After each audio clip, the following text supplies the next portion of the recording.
I'm the, like, I'm going to rewash the same load of laundry 18 times before I change it to the dryer person. See, I'm really good about transferring it to the dryer.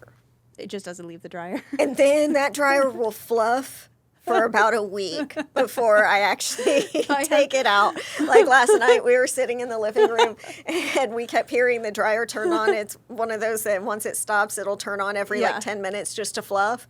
And Clint looks at me, goes, "What is that?" I said, "That's my laundry from yesterday, still fluffy." I'm like, I just, that's my least favorite part, is the hanging and folding and putting away part.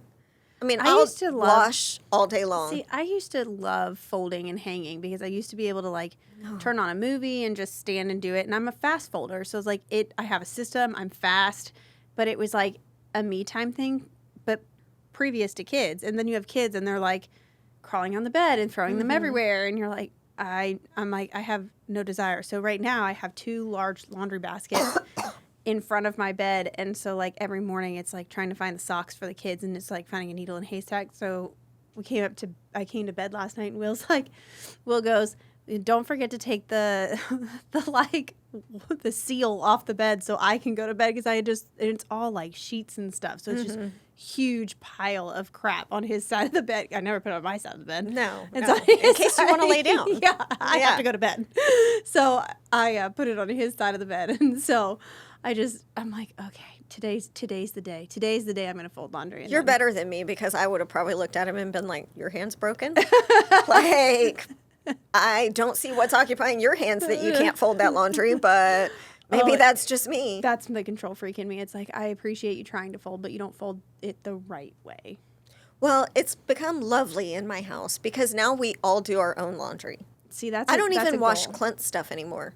Like, he has his own, like, rat pile that he throws his stuff to, and he washes it. And the reason is because I had to very adamantly tell him not to do my stuff anymore, because he wants to throw, like, my sweaters in with towels. Yeah. So and they then shrink. They pill and they shrink, or they get stretched all over the place. Yeah. I'm like, I spend too much on clothing to have you ruin it because you want a full load. Yeah. Like, the washers now are smart and they have the water sense feature. So it will only use a certain amount of water. Like, I'm having to convince him that they don't work with the big agitator anymore and, like, fill all the way to the top. Like, a mini load will not use that much water. Right.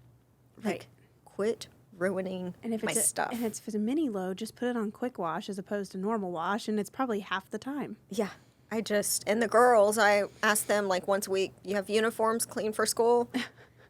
Check yes. Okay. If not, do a load of laundry. Yeah. And that's, like, the best thing ever. Uniforms are my saving grace as a parent. Yes. You do one load, it's all black, green, or plaid. Throw all your crap in there, done. It's the best. I don't know how I survived on public school. Before. When we switched our kids to private school, I realized how much less I was spending on clothes for the kids, and it's a huge cost saving. I mean, I guess it evens out. Like, you pay tuition, but you pay less in clothes. But you have to buy clothes so often, especially at my kids' age and your girl's age, because it's like whatever goes out of style. Yeah. And my kids are like just growing. But I have in the closet, it's supposed to be for clothes, but it's like for sweaters and stuff. But I have it labeled like Monday, Tuesday, Wednesday. I have their chapel day in there. And so every day I have like underwear, socks, pants, shirt. I look up the weather and it's all in there. So they know in the morning they wake up, they go to the bathroom, they get dressed. And I'm like, you are definitely a superior parent to me, because I don't label anything. I'm like, I've got 2 girls wearing the same uniform. It's a free-for-all. Figure out which one fits you. I don't know what to tell you. Like, they're older and they're boys, so I'm like training them to like just function. Like, you can do this. Like, you can put on your own clothes. Like, you don't need me at the age of 6 to help you get dressed. Like, you can do this. And so, it's just they're getting better, but But that's the only thing I will, like, truly, truly organize is their uniforms. And it's also sanity for me because, for the love of God, I can never remember what day chapel day is. And so I'm like... Oh, Sierra's is always on Wednesday, so... Yeah, well, I'm like, is it Wednesday? Is it Thursday? It's Thursday. No, it's Wednesday. And then it's next year, James will have a different chapel day than Everett. So then I've really got to flip and remember. Well, and this time of year is hard anyway, because I'm not sure I still have any clue what day I'm on most of the time. After the holidays, it's a blur. Like, things just, yeah, I don't know what day it is. I certainly don't know the date today.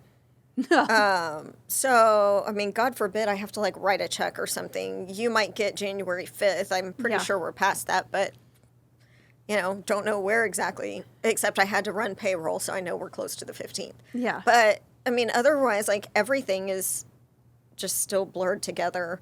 I will say I had a moment last weekend because my youngest went through, like, a very kind of emo-y, kind of goth-ish phase. Oh, I remember you telling me that. Yeah, so very unlike my aesthetic. And so last weekend she asked to go shopping, and she must have hit me on a weekday. So we went shopping. We went to the mall, and I had to text my husband when we were at the mall. I'm like, she's actually picking things that I like. And I'm so afraid that I'm going to act giddy and then scare her away, you know? So I'm like, yeah, those look great. I mean, like, jeans that actually fit her instead of, like, these baggy, weird, ripped things. And I'm like, this is so weird. So I'm cautiously optimistic that we're turning the page on that gothy, emo-ish thing to kind of a more manageable style. More common style, I guess, maybe. I don't know. It's so weird how many styles girls go through, though. Like, even Brooklyn, I mean, for a while she was wearing, like, a very kind of country girl aesthetic, and then she went to, like a bro aesthetic, I guess, with athletic shorts and huge T-shirts all the time, and now she's somewhere in between. I don't know. It's so funny to watch them, and then they act like, if you ask them about it, they're like, what, I didn't change. Yeah. Oh, okay. Like, every single thing you wear changed, but, you know. And the other thing is Delaney had her first lesson in having to buy her own, like, expensive shoes because she wanted a pair of Jordans. So I told her, I said, that's fine, but, like, girlfriend doesn't take care of anything. So I'm like, if you want them, you're going to buy them. Because that way, maybe, just maybe, you'll take care of them. Yeah. And so I ordered them for her, and I told her, you know, before they get to the house, you need to pay me or else I'm going to send them back. So she came out the other night with her stack of money, and she's like, I can't believe you're actually making me pay you for these. I'm like, pay up, sucker. So I was happy about that. But you have to do that. We'll see how it goes. They were brand new as of last night. So see how they last. I'm cautiously optimistic. But I will also admit that I am the worst on my shoes. I mean, I've got red bottom heels that, you know, $700. They're all jacked on the heel because I mean, I work. So yeah. And New Braunfels has the worst cobblestone streets and sidewalks ever. Shoes. So my heels, like, half the leather's like missing on a heel. I'm like, great, just throw those away at some point. I don't know. Like, I cannot be bothered. It's not worth getting them redone. No, and I see, like, women on Instagram and stuff that take them to a cobbler when they first get them and put, like, a sole protector on there. I'm like, forget the sole. The toe and the heel is jacked within, like, 6 months. Yeah. Like, there's nothing you can do about that. I mean, I guess that I'm not the girl that just, like, sits at a desk with the shoes on. Yeah. And, like, it's just an aesthetic thing. Like, no, they actually have to be functional as shoes also. Have to be able to walk in them. Yeah. Yeah. Which I will say, some of the builders, like, I have one client and I always ask him, okay, who's on site at the house right now? Because it's an under construction house. And the first time I went out there, they had one of the fun, like, planks up to the door. Oh, yeah. Because they hadn't done the steps. And I'm in heels trying to negotiate up this plank. The guys that do the, like, wiring for sound system and stuff were in there laughing their asses off. So now I'm like, okay, who's there? Yeah. Before I go out there, so that I don't have, I mean, it would have been YouTube worthy. It was ridiculous. And I'm afraid of heights anyway. So every time I go to the new construction, I always bring a second pair of shoes, and I don't care how ridiculous it looks. Like, I will take off the heels, the boots, whatever, and I will put on something comfortable because it's not worth it. Well, and I've learned that lesson because now, like, if you look in the floorboard of my car, there's a pair of tennis shoes in there just in case. Because it just, sometimes the shoe thing for women just doesn't work. That's something men never have to really worry about. Like, I wonder if I'm going to be walking funny by the end of the day because these shoes are absolutely killing me. And then having to smile like you're not in, like, life-ending pain. Yeah, excruciating like, pain. sure, let's walk this house one more time because, yeah, you didn't see it quite clearly enough the 40 other times we've walked through as I'm, like, hobbling. Like when we've done Parade of Homes. Like, let me stand in 6-inch heels on stained concrete or tile floor in, like, all day from 9 in the morning till 4 or 5 in the afternoon. Yeah. Like, that does not only does wonders on your feet, on your hips, on your back. It is just, it's atrocious. Well, and then, I mean, like, men have it a lot easier on that kind of stuff because we kind of get screwed on all ends of the wardrobe between bras and shoes and thong underwear. I mean, General like, aesthetic of what you're wearing. Yeah. I mean, everything we wear is painful unless it's, like, pajamas. Yeah, like, men should be more appreciative of the fact that they have the much more comfortable life. Yes, 100%. My wardrobe is definitely changing from, like, trying to just, like, jeans and a t-shirt is my general go-to. Like, that's just kind of who I am. But I'm definitely moving more into, like, the comfortable, chic, professional, like, if it's a pull-on pant and it looks great, I'm good with it. Like, it's fantastic for me. But that doesn't look like, like leggings or something like that. But I'm definitely trying to, like, make it so it's still comfortable where I'm not just, like, by the end of the day, I look like a busted can of biscuits because, like, I'm unzipping my pants in the car and I'm just, like, bleh. Like, by the end of the day. Like, comfort is definitely become more key with still looking professional, And I think there's a lot of options now. Yes, that we're do that. We're not before. Yeah, I mean my wardrobe solely depends on who I'm working with that day. Oh, sure. Like, because if it's a client I know well, they know to expect me in a ball cap, a t-shirt, jeans, and probably Chucks. Like, I'm not. If I've worked with you a ton of times, we've probably seen each other through some shit. Yeah. So, yeah, I'm not busting out stilettos and all of that. I do have certain clients that are much more, like, business dressed. I know they're going to show up in slacks every single time or a suit or whatever. So, for them, I'll put some effort. But by and large, it's pretty fairly casual. I mean, we're in Texas and Central Texas, and especially in the summer, it's hot as hell. Hot. So, you start layering, like, business, professional pieces all on top of each other. And there's nothing less professional than you sweating through your clothing. Yes. And just looking like a hot-ass mess. So, like... And I'll usually, on, like, the days, that especially if I'm showing all day and it's hot, I usually bring, like, an outfit change because it is inevitable. Like, I am dying, like, especially if I'm doing land, farm, and ranch in the morning because especially in the summer, it's whole like... face just melted off at the last showing. Like, so... I will do farm and ranch and land, like, I'll do it any time of day, but we try, and most people that are looking at that know, like, we're going to see this real early in the morning. Or in the evening. We're not going to do it in the middle of the day, and we're definitely not going to do it between, like, 3 and 6, because that's, like, the hottest time of day. So, but still, you walk or whatever, your 15 to 20 acres, you do that 6 times in a row, and your jeans, because you have to wear jeans because you're walking through, like, brush and whatever, they are unfortunately part of your skin now, and so I will bring a change of clothes for like my afternoon client. Yeah, there's no way to feel fresh after that. Like, and even if you're not sweating a lot, but just walking properties like that, like the whole bottoms of your pants are dirty. You've got like dirt you can feel in your shoes. Like, oh, it's atrocious. Fortunately, I don't do a ton of that. Most of the ranch properties that I've had to do, we are in a side-by-side or something like that. That's much more my style. Yeah, like the large acre ranches, like normally we do that. But you know, if it's something below 20 acres, a lot of times people want to, especially when they were trying to find their building site. Like they want to walk it and see what it looks like, and it's all fine and good. But usually I'm like dying of sweat by the end of it. Yeah, you're like, I love this for you. Yeah, there's nothing about me that really screams outdoorsy. And I think most of my clients know that, so they're like, okay, we won't do that to her.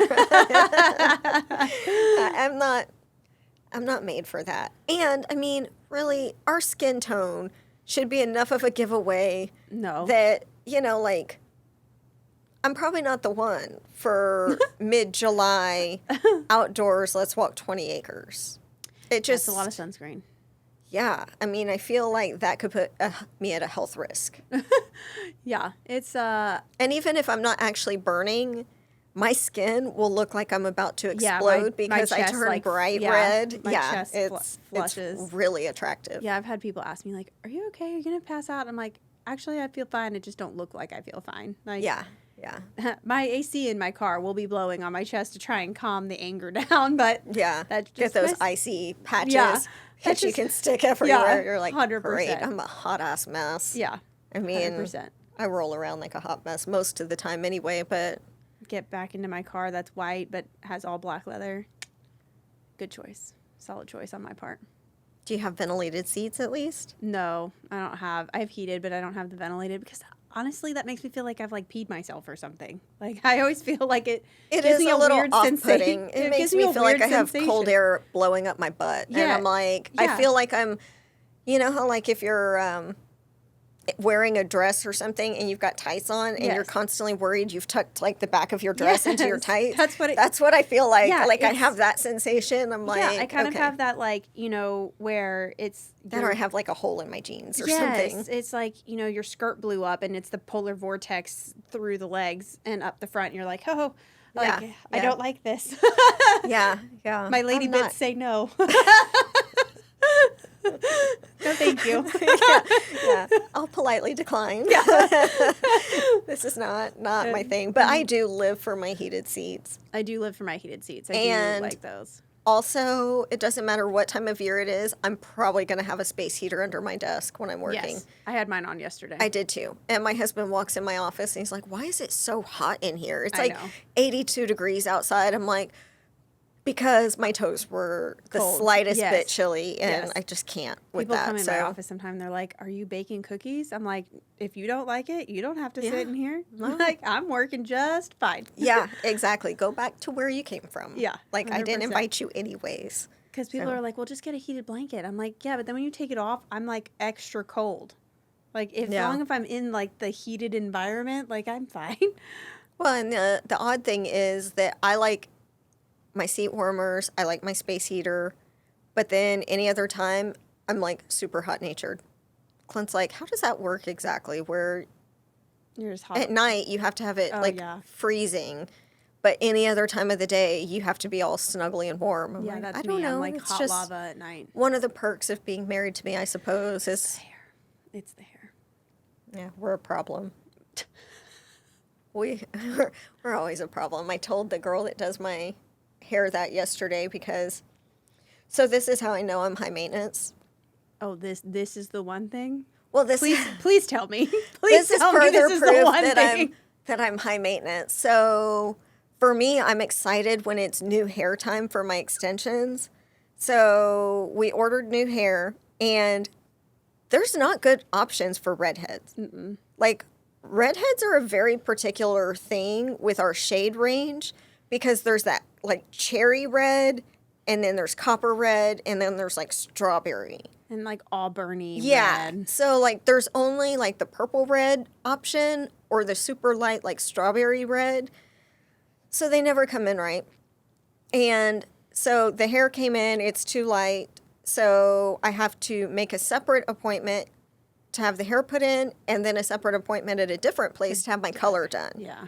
Because I'm so much higher maintenance than I anticipated I was going to be. I remember Clint used to tell people that I was low maintenance.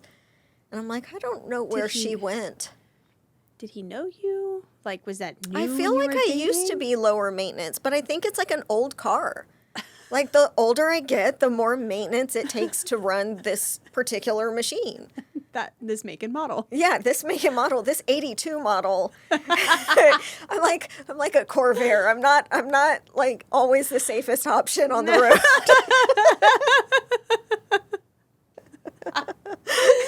It takes a lot more oil and grease and everything to. I will say I'm going. like ultra low maintenance. Will tells me that he hates it all the time because like one year he got me, and it was so nice. He got me like a $400 spa gift card. Never used it. Really? Mm-mm. Did the spa not offer Botox? I don't do Botox. Oh my God! Just wait. I don't do Botox. I don't like go get massages. I haven't gotten my nails done in over a year. I never get massages. I don't get facials. I don't get my eyebrows done. I don't get my lashes done. I don't do any of those things. I just exist, Can't I guess. relate. My like, I don't know what my bougie thing would be. I don't know what my bougie thing would be. I feel like all the things for me are bougie except for my wardrobe most of the time. Like, all the actual physical maintenance pieces, because I'm a total makeup whore. I buy, like, every product TikTok recommends. I mean, like, ridiculous stuff that I use once and decide I don't actually like. And I know Sephora and Ulta have a great return policy. Have I ever returned a single thing? Absolutely not.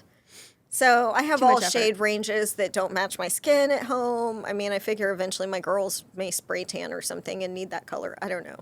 But yeah, like all of the things on my actual person, I've determined are high maintenance.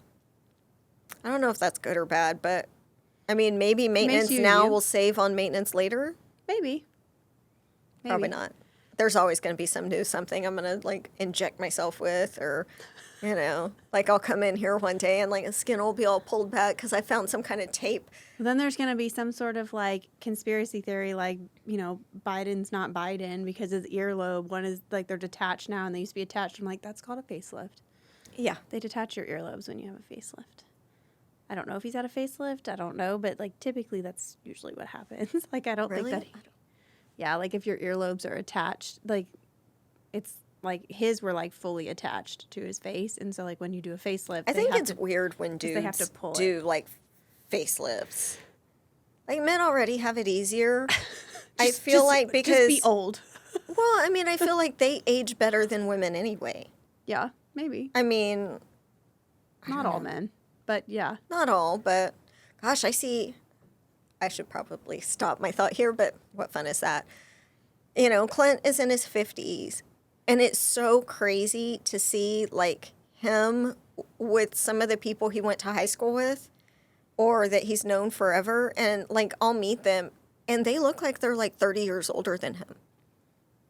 And I'm like, what happened? But if you meet him, I think his general personality and his like demeanor, like he does not even act like a 50-year-old. Like he's young at heart, and I think if I didn't love him, I'd hate him for it because you know it's total bullshit that like we're so far apart in age, but yet we seem so close because I act like an old lady and he acts like he's like 30. Yeah, but I feel like there's a lot to be said for young at heart. Like, I feel like there's a lot to be said for that, for your health and everything else. Well, and his dad is like that, too. He's like 84, still rocking a full ponytail and sassy as ever, you know, and his mom's the same way. So, I don't know. I think I didn't get that gene because I came from my mother who's perpetually worried about everything all the time. So, that's really awesome. I really won the genetic lottery on that.